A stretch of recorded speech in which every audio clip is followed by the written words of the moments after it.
অধিকার, একটু চুপ করো না তোমরা। ও মা, বলছি যে আমরা টুক করে একবার যাই না গো, জল নিয়ে চলে আসি, কিছু হবে না। হ্যাঁ মা, বড় বৌদি ঠিকই বলছে। আমি যা গিয়ে আরেকটা কোচিং নিয়ে আমি এগুলো তুলে নিয়ে আসছি। একদম কেউ কিচ্ছু করবে না। এটা ছেলে খেলা হচ্ছে নাকি? আর তুমি কোত্থেকে উজিয়ে পড়ে এসে এরকম একটা অঘটন ঘটালে?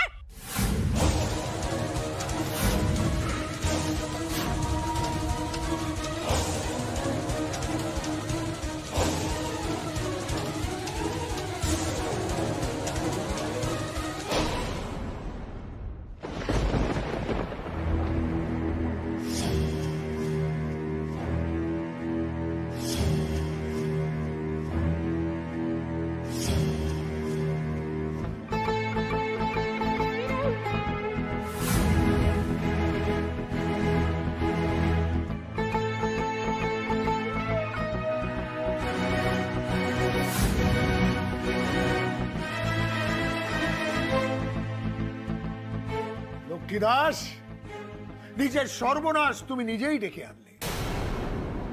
এই সিসিটিভি ফুটেজে স্পষ্টভাবে দেখা যাচ্ছে ব্লাস্টের আগের রাত্রিরে একা ওই 7খানা দোকানে তুমি গেছিলে। আবেগ, এই আবেগই হলো তোমার কাল। স্যার, এই ফুটেজগুলো দেখে এটা অনায়াসেই প্রমাণ করা যাবে যে এই বোম ব্লাস্টের মাস্টার মাইন্ড লক্ষ্মী দাস নিজে।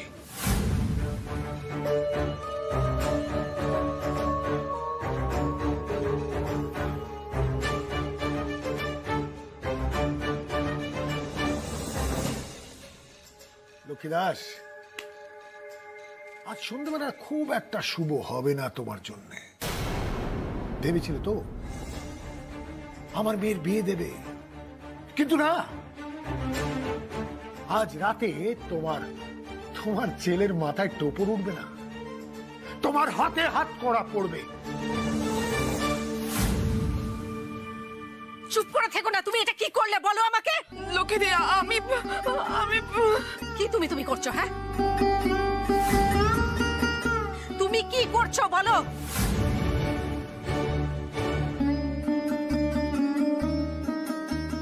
আমার ছেলের বিয়ের জল সয়ে আনছিলাম আমি, দেখো দেখো কি অবস্থা করেছে, এর মধ্যে একটু জল আছে। এখন আমি কি করব? কি দিয়ে গায়ে হলুদ হবে বলো আমাকে? লক্ষ্মী দি, বিশ্বাস করো, আমি ইচ্ছে করে করিনি। লক্ষ্মী দি, আমি ইচ্ছে করে করিনি। মা এরকম করো না প্লিজ মা।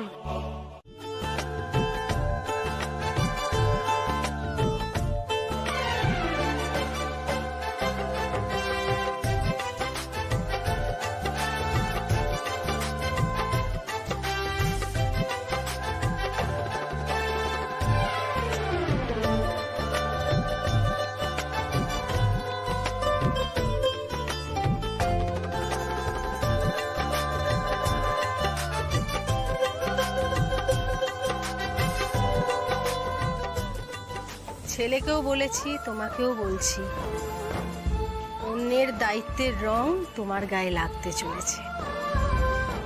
সংসারের দায়িত্ব ঠিক করে নিও মা। সবাইকে সুখী করো, নিজেও সুখী হয়েও।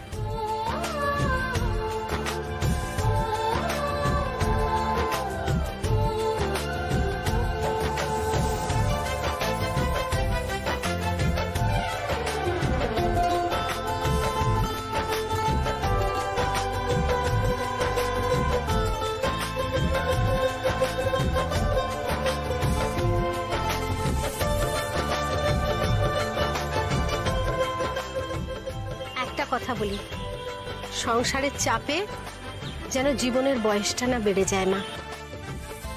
সবসময় সুন্দর আর সতেজ থাকবি, কেমন? দাও হলুদটা দাও।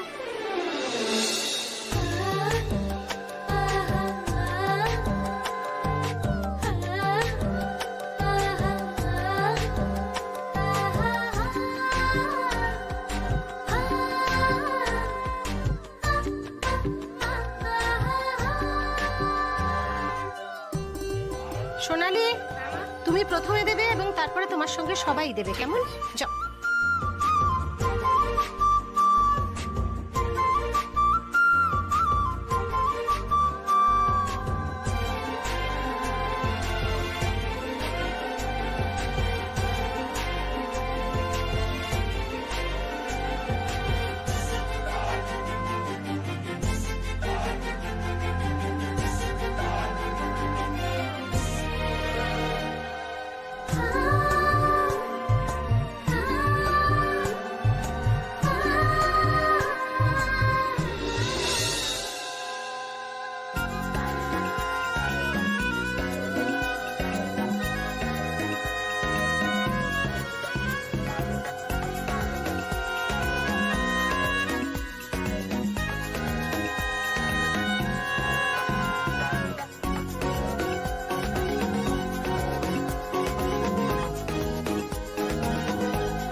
পারবো তো সবকিছু ঠিক করে দিতে?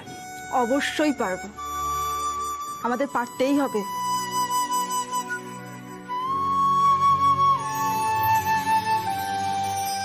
এই যে হাতটা ধরলাম, এটা যেন সারা জীবন ধরে রাখতে পারি আমরা, ব্যাস তাহলেই হয়ে যাবে। সংসারের সব ঝড়ঝাপটা আমরা একসাথে সামলাবো। সংসারটাকে এক সুতোয় বাঁধবো আমরা। মায়ের মুখের হাসি, এই পরিবারের সুখ কোনোদিনও মুছে যেতে দেবো না। তার জন্য দুজনে মিলে একসাথে লড়াই করব। কেউ কাউকে কখনো নিজের থেকে ছোট ভাববো না, আর নিজেদের যে খামতিগুলো সেগুলো কখনো কিন্তু বড় করে দেখবো না। হ্যাঁ, আমি রোজগার করব, নিজের পায়ে দাঁড়াবো, যে কোনো বিপদে আপদে আপনার পাশে দাঁড়াবো অংশিনী।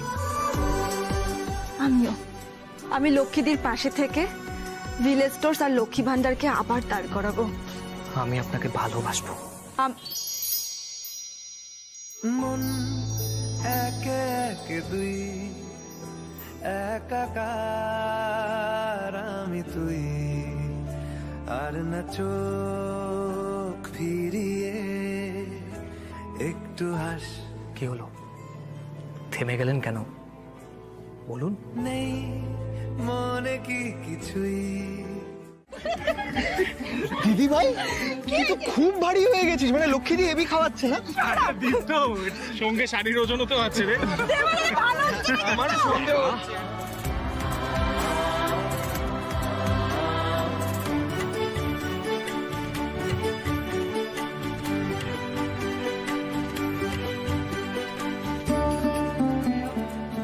কর্মশালার মুখটা দেখেছো, রেগে যাচ্ছে কিন্তু। তোমরা দাঁড়িয়ে আছো কেন? সাত পাকে ঘোরাটা শুরু করো।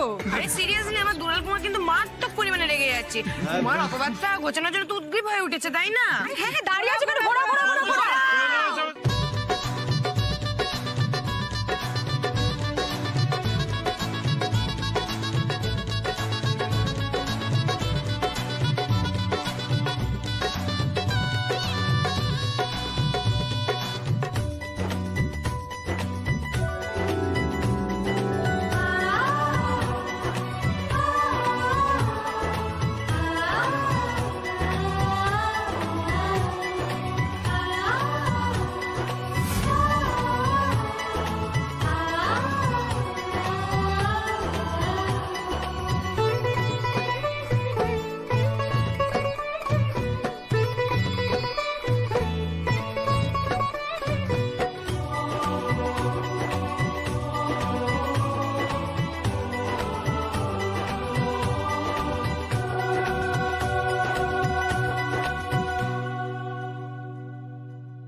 বাবা দুলাল কুমার, হাসি তো দেখছি ধরেই না তোমার। এমন ভাবে দেখছিস যেন মনে হচ্ছে আমার চোখগুলো খুলে যাবে।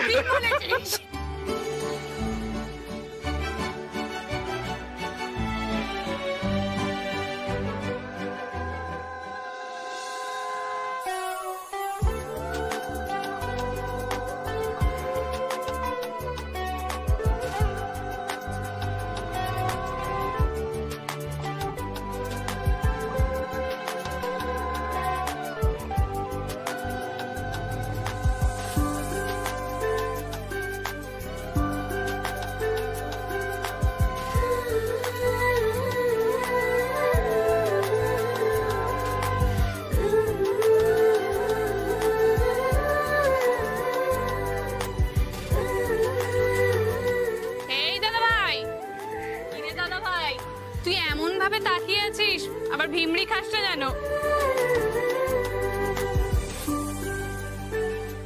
তোমার দাদাভাই ভিমড়ি খাবে কিনা জানি না, তোমায় দেখে আমি খেয়ে যেতে পারি। আরে কর, মালা বদল করবি না? বলছি শোন না, একটু চল না ওদিকে। কোথায় যাবো? এখানে আপ্যায়নটা কে করবে? একটা ইম্পর্টেন্ট কাজ আছে। দাঁড়াও, কি কি কি? আচ্ছা চল না। আরে বল তো কি ব্যাপারটা? আরে আমি একটা কথা বলি, আমার না ওর সাথে একটু ইম্পর্টেন্ট টক আছে। আমারও ইম্পর্টেন্ট কাজ আছে। আমার ইম্পর্টেন্ট টক আছে, তুই যাবি এখান থেকে? মনে রাখবো কিন্তু দাদা। বলো কি হয়েছে? কি সারাদিন ধরে টং টং টং টং করে ঘুরে বেড়াচ্ছি, একবার তো বললে না নিজের বউটাকে কেমন লাগছে? তা কেন বলবি? অন্যদিকে এখন চোখ ঘুর ঘুর ঘুর ঘুর করছে না, তাই আমাকে কেমন লাগছে বলা তো প্রয়োজনই বোধ করো না, বলতে হবে না, থাকো তুমি। আরে যাচ্ছোটা করে তো রাগ কোথা থেকে আসো তোমার? সোনার টুকরো তো নয়, গোটা সোনাই লাগছে। চুপ করো তো। আর ইচ্ছেও ভালো করে যদি বোঝাতে হয় তাহলে না একটু সাইডে যেতে হবে। দেবা, এটা বিয়ে বাড়ি, মাথায় রাখতে হবে। বিয়ে বাড়ি তো কি হয়েছে, ছাড়ো। অলরেডি করবো। এটাই তোমাদের ইম্পর্টেন্ট কাজ। তুলে রেখেছি। এই এই এই এই লালটু লালটু ডিলিট করে দিলি। না, আমি করবো না। লালটু এই আমাকে বন্টি দুলাল, আমি যাচ্ছি। আমার ছেলে কোথায় চলে গেলেন? এবার চ ইম্পর্টেন্ট কাজ আমারও। দিদি ভাই শোন না, বলছি যে কি ব্যাপার বলতো, আজকে তো দেখছি একজন তোর থেকে চোখে ফেরাতে পারছে না। Prince charming. একদম না, তুমি কিন্তু আমার থেকে ছোট হও। হ্যাঁ, আমার বোন, একদম ফার্স্ট টাইম মারবি না। চল। তো কি হচ্ছে, আমি কি শুধু তোর বোন নাকি, তোর বেস্ট ফ্রেন্ডও? আচ্ছা আচ্ছা বাবা, ঠিক আছে। তুমি আমার বেস্ট ফ্রেন্ড। ওই দেখ, ওইদিকে ওই কাকিমাগুলো আবার রঞ্জনা পিসিকে ভুলভাল বলছে। চল না, রঞ্জনা পিসিকে নিয়ে আসি। চল চল চল। ও রঞ্জনা পিসি, রঞ্জনা পিসি, তুমি এখানে দাঁড়িয়ে কি করছো? ওইদিকে কত মজা হচ্ছে। চলো চলো, আমাদের সাথে আসো। চলো চলো।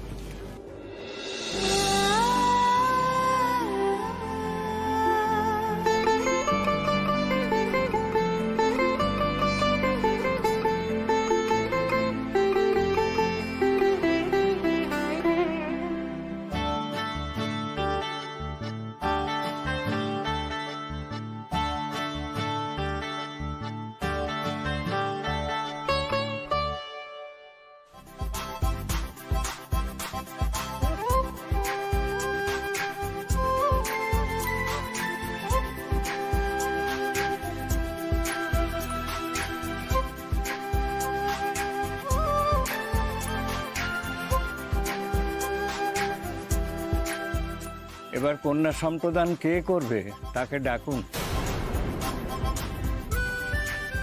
ওহো আচ্ছা, এই সেটা তো এই প্রিয় কি হবে রে? হ্যাঁ বলছি দাদা, এখানে তো বংশিনীর বাড়ির লোকজন আছেন, ওনারাই যদি। ও হ্যাঁ ঠিক আছে। এই আচ্ছা তোমরা বলো না। না না, আমরা আর কি বলবো, আপনারা যেটা ভালো মনে করবেন। লক্ষ্মী দি যা ডিসাইড করবে। আচ্ছা লক্ষ্মী কোথায়? বর্দি তো ভেতরে। মা তো বিয়ের এখানে আসেনি গো। মানে আসেনি কেন? আরে বর্দের ওই সব ছেলে মানুষই সেই সেকেলে নিয়ম আছে না, যে ওই ছেলের বিয়ে মা দেখে না, ওই সবের জন্য আসেনি। এটা আবার কি ধরনের নিয়ম? ও মা, নিয়ম তো মানতেই হবে, সবকিছু সৃষ্টি ছাড়া হলে চলবে?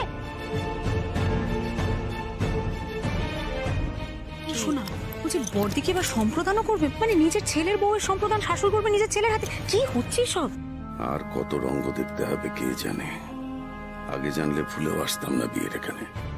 দেখেছেন, আমাকে আগে বলেনি এসব। জানে আমি এগুলো শুনে তাণ্ডব করবো, চিৎকার চেঁচামেচি করবো। ছোটকা, তুমি যাও তো, গিয়ে তাড়াতাড়ি লক্ষ্মী দিকে ডেকে আনো তো। আমি ডাকছি। দাঁড়া, আমি ডেকে আনছি, দাঁড়া। না, আমি তো বুঝতে পারছি না সম্প্রদানটা কে করবে। আরে বাবা, লক্ষ্মীকে ডেকে নিয়ে আসুক, ও ছাড়া গতি নেই কোনো। এই লক্ষ্মী, ওনারা বলছেন তুমি নাকি ইন্স্যুরেন্সের টাকা পাওয়ার জন্য ব্লাস্ট করিয়েছো। হ্যাঁ মা, ওনাদের কাছে নাকি আবার প্রমাণও আছে। ও মা, তাই নাকি? ও রতন, এই মিষ্টির থালাটা ধর বাবা। কি প্রমাণ আছে একটু দেখি। দেখা চিনি, তুই ভালো করে দেখ। এই চিনি দেখ।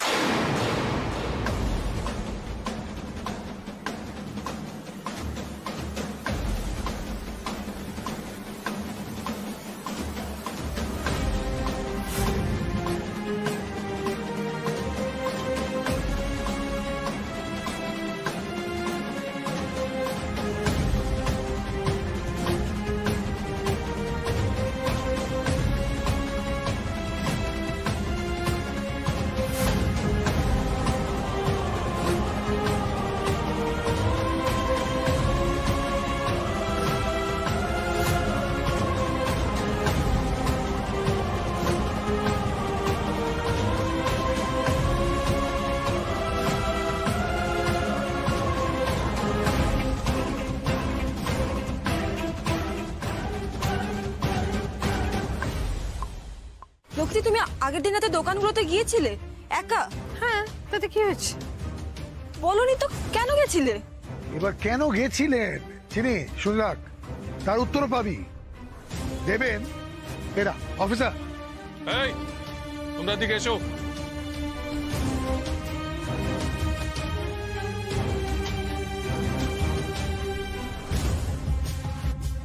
আরে কি রাজুদা, সোমনাথদা, তোমরা এখানে? আরে ওনারা তো আমাদের দোকানে মিস্ত্রির কাজ করেছিলেন। এরা শুধু মিস্ত্রি না, জেল ফেরত আসামি।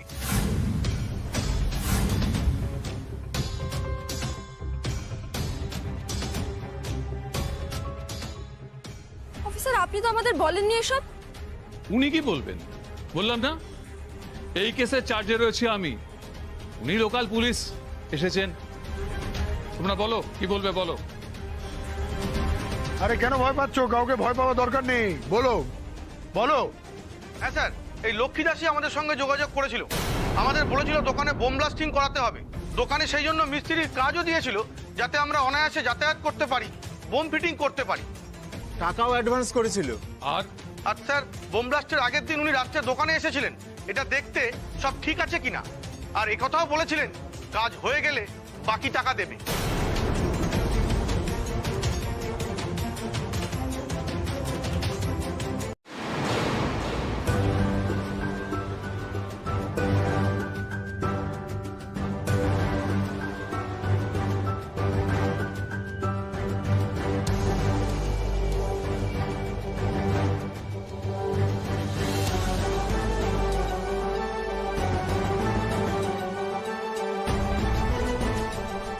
এই নিন প্রমাণ।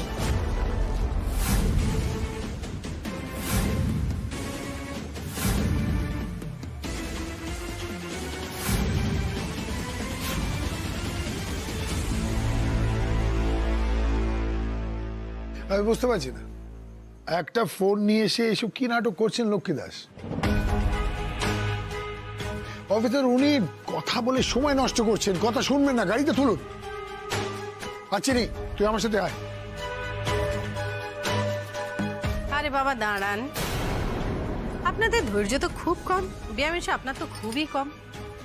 আপনি এত কথা বললেন, এই আসামিকে আত্মপক্ষ সমর্পণের সুযোগ দেবেন না? হ্যাঁ দেখুন, আমার জোগাড় করা প্রমাণটা আমাকে পেশ করতে দিন, তারপরে না হয় ঠিক করা যাবে হ্যান্ডকাপটা কার হাতে উঠবে। কেন আপনি পুলিশের সময় নষ্ট করছেন বুঝতে পারছি না।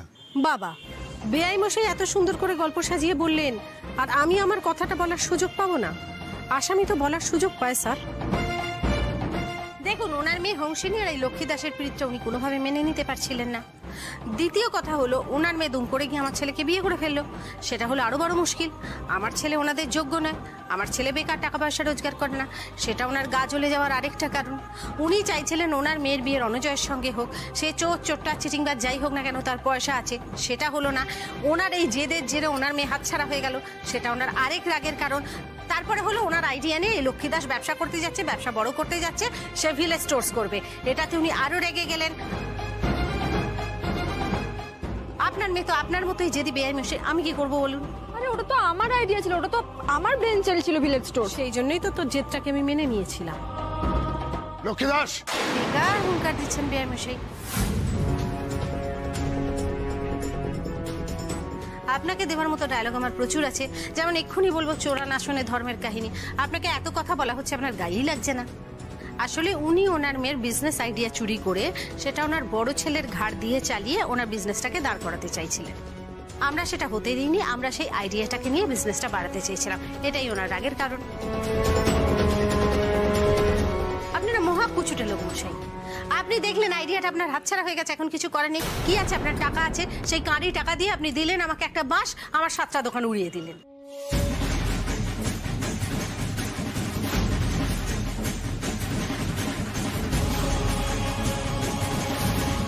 এই কথাটা স্বীকার করলে হয়তো ওদের জেল হবে, ঠিক আছে, সেটা পুষিয়ে দেবো। এটা কোনো ব্যাপারই নয় স্যার, এমনিতেই বছরে 2বার পুরী ঘুরে আসার মতো ওরা জেল ঘুরে আসে। ও একটু ভালো অঙ্কে টাকা দিয়ে দেবেন, সব সয়ে নেবে স্যার। এমনিতেই ওদের সব বলে করে রেখেছি আর কি, আজকে ওদের সঙ্গে করে নিয়েও এসেছি। আপনার পারমিশনের অপেক্ষায়। না না, ডেকে নিন, ডেকে নিন। Thank you sir.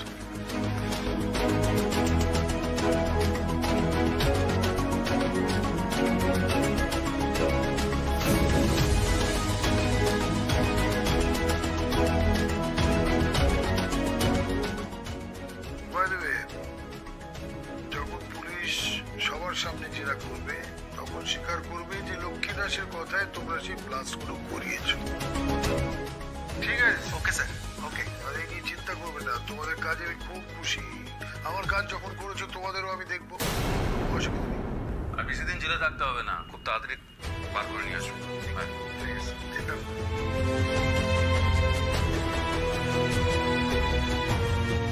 Lakshmi Das, এবার তুমি শেষ।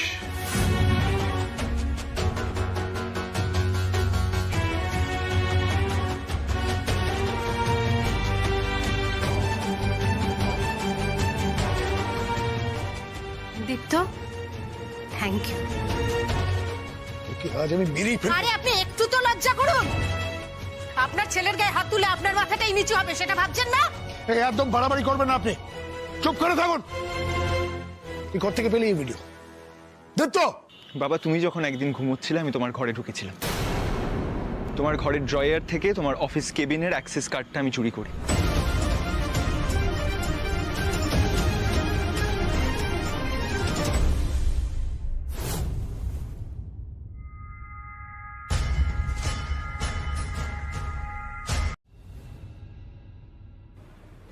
আমি জানি দিদি ভাই, পুরো ব্যাপারটাই আমার জন্য খুব আনন্যাচারাল, তাই তো? এসব করা মানে ক্রাইম, ক্রিমিনাল অ্যাক্টিভিটিস, এগুলো তো বাবা এবং দাদা ভাইয়ের ডিপার্টমেন্ট। কিন্তু কি জানিস তো, মানে তুই তো জানিসই আমি থ্রিলার মুভিজ দেখি, তো থ্রিলার মুভিজে এরকম ক্যামেরা লাগিয়ে অনেক ক্লুজ পাওয়া যায়। তো আমি ভাবলাম হয়তো রিয়েল লাইফেও এটা সত্যি কাজে লেগে যেতেই পারে,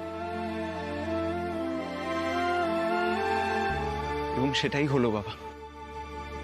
তোমার অফিস কেবিনে ক্যামেরা লাগিয়ে আমি কি জানতে পারলাম? যে লক্ষ্মীদের প্রত্যেকটা দোকানে তুমি বম ব্লাস্ট করিয়েছো। এটার জন্য আমি তোমাকে কোনোদিনও ক্ষমা করব না বাবা।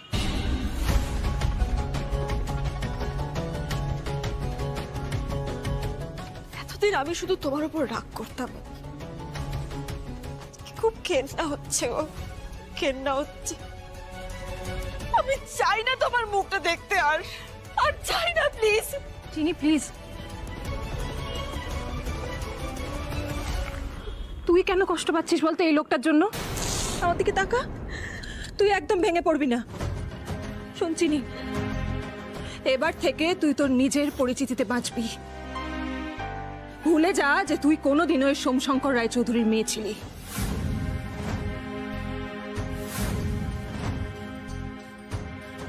সোনিয়া, ভুলে যেও না, তুমি অভ্র স্ত্রী, আমার পুত্রবধূ। আমি ভুলে যাইনি বাবা, ভুলে যাইনি, কারণ ওটাই আমার দুর্ভাগ্য। আপনাদের সঙ্গে এতগুলো বছর কাটাতে হয়েছে, অনেক অনেক কিছু মুখ বুজে সহ্য করেছি বাবা, অনেক অন্যায় আমার চোখেও দেখা, কিন্তু আর নয়। আমার সব থেকে আনন্দ হচ্ছে দীপ্ত তোকে নিয়ে। তুই এরকম একটা কাজ করে ফেললি তো দিদি ভাইয়ের জন্য। সত্যি রে চিনি, তোকে নিয়ে আর দীপ্তকে নিয়ে আজ আমার সত্যি খুব গর্ব হচ্ছে, বিশ্বাস কর। একদম কাঁদবি না, একদম না।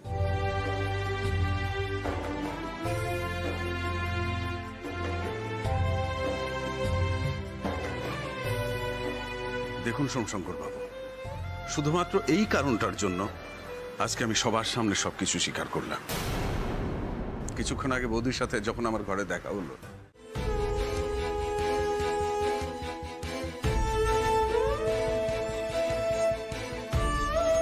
অংশিনী, আমি সবসময় তোমাকে অভিশাপই দিয়ে গেছি, কোনোদিন আশীর্বাদ করিনি।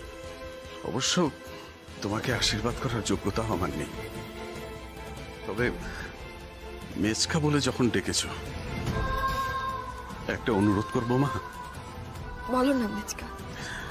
দেখো, আমি অপরাধ করেছি, আমার হয়তো জেল হবে, এই বিয়েটা যেন বন্ধ না হয়। এই দাসবাড়ির সবার মুখে হাসি যেন কোনোদিন অভাব না হয় মা। তুমি দেখো, বৌদি আমাকে খুব শিগগিরই ফিরিয়ে নিয়ে আসবে, বৌদির প্রতি সে বিশ্বাস আমার আছে। আর তোমার মেজো কাকিমার শরীরটা ভালো নেই গো, ওর একটু খেয়াল রেখো।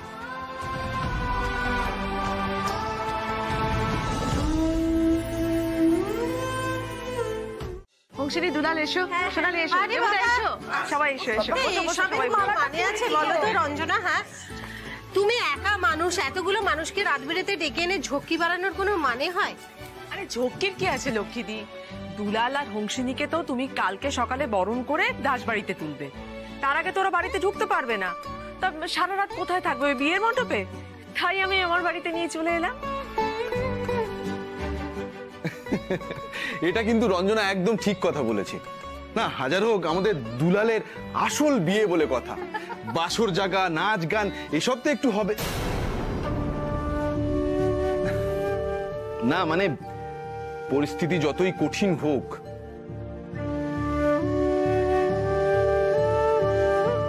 ছোটরা তো একটু আনন্দ করতেই চাইবে। লালটুটা তো এলোই না, আর রিহারও মাথা ব্যথা বলে আসতে পারলো না। তাই বিল্টু আর টিয়ার কথা ভেবে আমরা যদি একটু আনন্দ করি, সেই জন্যই। বাসর হবে, নাচ গান হই হুল্লোড় সব হবে, টিয়াও থাকবে। আর এইটুকু আনন্দ যদি না হয়, সেটা যদি তোমার মেজদা জানতে পারে, তাহলে খুব কষ্ট পাবে। আর দিদি, আমার খুব মন বলছে যে এইবার মানুষটা শুধরে যাবে, দেখো।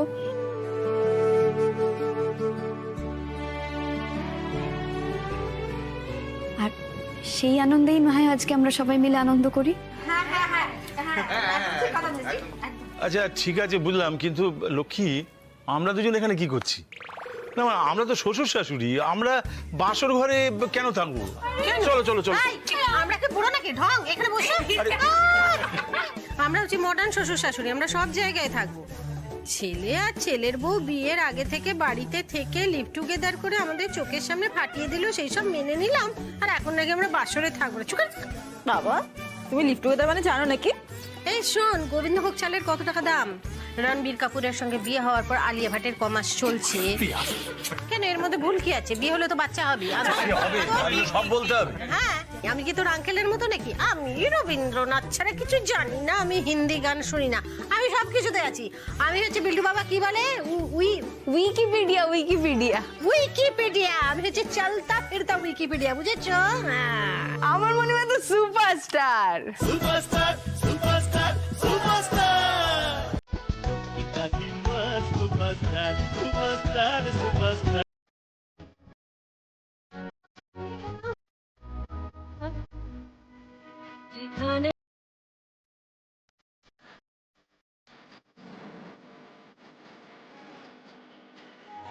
আমি মেঘের পাহাড় বানাই,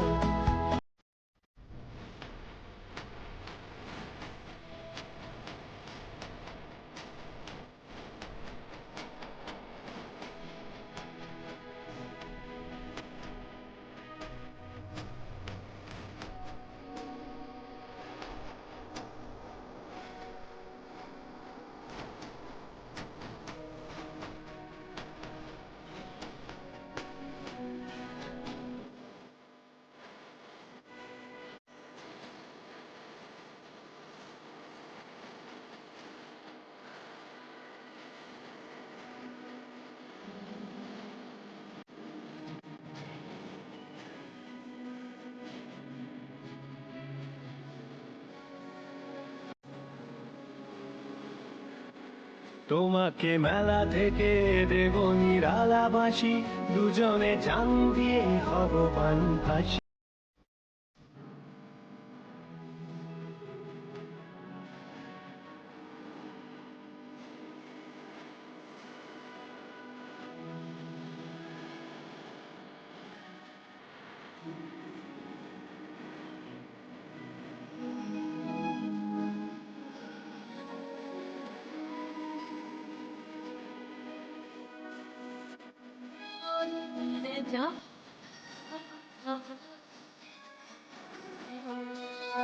বাহ,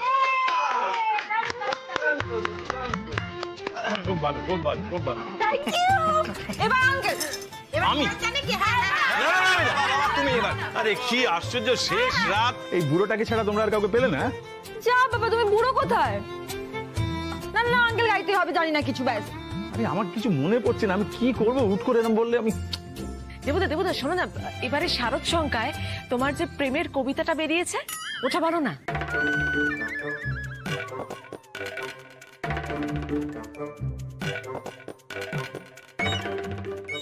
হয়ে গেল আজকে। শারদ সংখ্যায় তোমার প্রেমের কবিতা বেরিয়েছে? কই আমাকে বলোনি তো। না মানে ওই আর কি, মানে বলা হয়নি আসলে। না মানে সেরকম বড় কিছু না লক্ষ্মী, মানে ওই ছোটখাটো একটা পত্রিকা আর কি, মানে ওই আর কি, মানে বলতাম না সর্ষের তেলের দাম বাড়লে তুমি বলো যে তেলের দাম বেড়েছে, তারপর কোনো কিছুর দাম বাড়লে তুমি বলো বাজারে আগুন লেগেছে, সব আমাকে বলার সুযোগ পাও, সব আমাকে বলো। আর শারদ সংখ্যায় তোমার কবিতা ছাপবে প্রেমের, সেটা বউকে বলবে না অন্য কারো। আমি তোমার দেবতাকে বলছিলাম তুমি প্লিজ মুখটা বন্ধ করো, আমার খুব বুকের যন্ত্রণা হচ্ছে। তুমি চুরে বাবা কেন একটু জল দাও তো রঞ্জনা। না না না আমি আর জল খাবো না, ওই আগের জলে কি মিশিয়ে দিয়েছে সেই জন্যই আমার বুকে ব্যথা বেড়ে গেল। আর কি করার সময়? জলটা খাও, জলটা খাও, নাও অল্প খাও, অল্প খাও, আস্তে আস্তে, জোরে জোরে জোরে শ্বাস নাও, জোরে জোরে জোরে জোরে জোরে জোরে বুঝতে পারছি না, কষ্ট হচ্ছে এখানে করে লাগছে। কি সব বলছো? মামা কিচ্ছু হয়নি তোমার, তুমি তুমি তুমি একটু ঠান্ডা হোক, কিচ্ছু হয়নি তোমার। না না আমি তো হাফ রাস্তা চলে গেছি, আর ঠিক হবে না, ও গেছে। মা তুমি কি একটু শোবে এখানে? আর শোয়ার একেবারে পুরো শুয়ে যেতে হবে, তোদের খাটিয়াতে উঠে তোদের চার কাঁধে উঠে চলে যাব একদম ফাইনাল। কেন এসব কথাগুলো বলছো? ঠিক আছে ঠান্ডাও দাঁড়াও, কিচ্ছু হয়নি, কিচ্ছু না মা, কিছু হয়নি মা, কিছু হয়নি। খুব বুকে ব্যথা পেয়েছে। হ্যাঁ গো রঞ্জনা, জলে কিছু মিশিয়ে দিয়েছো গো যাতে আমি টপ করে মরে যাই? সব বলছো মানে? না এটা কি ইয়ার কি করার সময় লক্ষ্মীদি? লক্ষ্মী এরকম করো না, এসব বলো না, শান্ত হও, শান্ত থাকো। দিদি শোনো না, একটু শান্ত হয়ে বসো আগে, দেখবে ঠিক হয়ে যাবে। বাবা বলছি মাকে ডক্টরের কাছে নিয়ে যেতে হবে। হ্যাঁ কিন্তু এত সকালে তো কোনো ডাক্তারখানা খোলা পাবো না।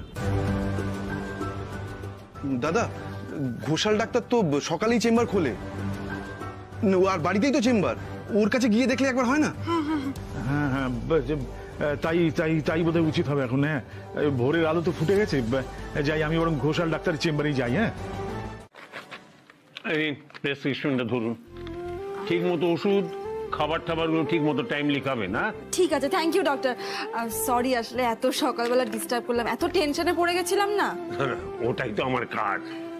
ঠিক আছে আসছি, থ্যাংক ইউ ডক্টর। আপনার ফিসটা দিয়ে দিচ্ছি, ঠিক আছে? ঠিক আছে এই শুনুন শুনুন শুনুন, আপনার ওজনটা তো দেখা হলো না, ওই মেশিনটাতে দাঁড়িয়ে যান। ও ডাক্তার বাবু, আমার এরকম চেহারা দেখে ভাবছেন তো কি নাকি আমার একদম ওজনটা তুলোর মতো। বিশ্বাস করুন আমার কোনো ওজনই নেই। তারপর আপনি তো বললেন আমার গ্যাস হয়েছে, গ্যাসে তো আমি ফানুসের মতো হয়ে গেছি, এখন তো ঠিক ওজন দেখাবে না। বেশি কথা না বলে ওয়েটটা মাপো। তুমি বেশি কথা না বলে চুপ করে থাকো। হ্যাঁ এই আমি কাউকে বলবো না তো, সিক্রেট রাখবো তো, বলেছি তো। আমার কথাটা শোন, তোর নিজের তো এরকম পটকাটির মতো চেহারা, তুই কি বুঝবি আমার মতো একটা মানুষ ওই ওজন মেশিনে উঠলে ওজন মেশিনের কতটা কষ্ট হয়? বুঝেছো তাহলে? যাও গিয়ে দাঁড়াও, দাঁড়াও বলছি, আমি কাউকে বলবো না তো। দাঁড়াও, দেখ এটা কিন্তু আমার সঙ্গে। আমি বলবো না কাউকে। উফ